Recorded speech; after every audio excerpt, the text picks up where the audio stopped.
If in these last decades of the 20th century, the Christian community does not make a determined stand for the issues of each individual to have a right to live and a right to be treated as made in the image of God rather than a machine, I believe that we have failed in the greatest moral challenge of this century.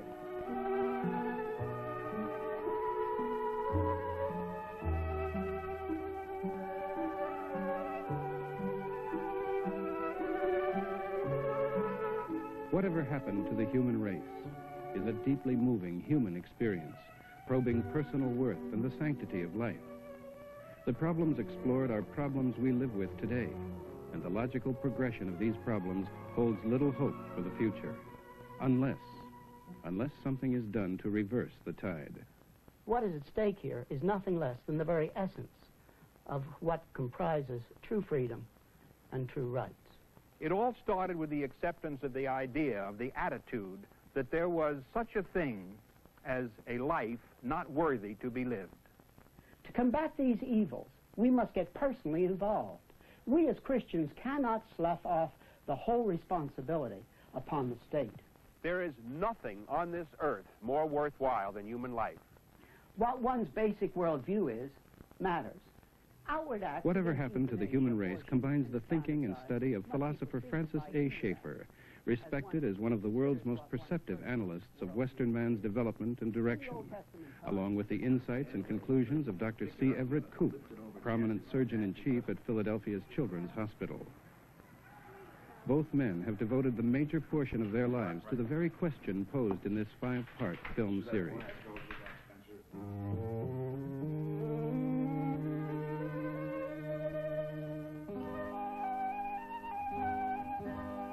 Life is sacred, the first and most precious gift that God gives us.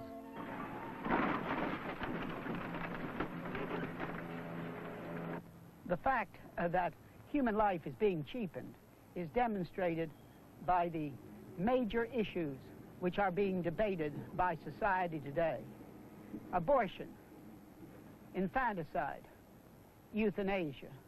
These theories of so-called liberation from biblical absolutes are leaving their bitter fruit.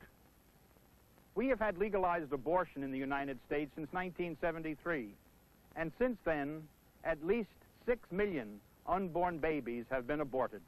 It is passively allowing ourselves to be thought of, no longer as a multitude of divinely created creatures, but rather merely as tinker toys, to be manipulated by the whim and the will of the few. Where does one draw the line? Who will play God? None of these questions is answered.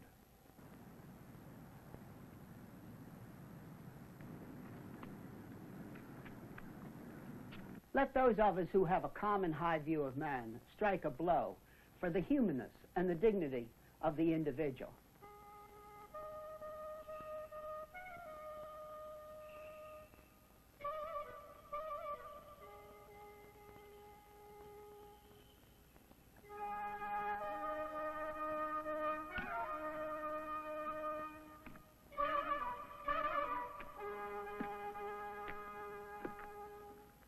Man's reason does not create the answers.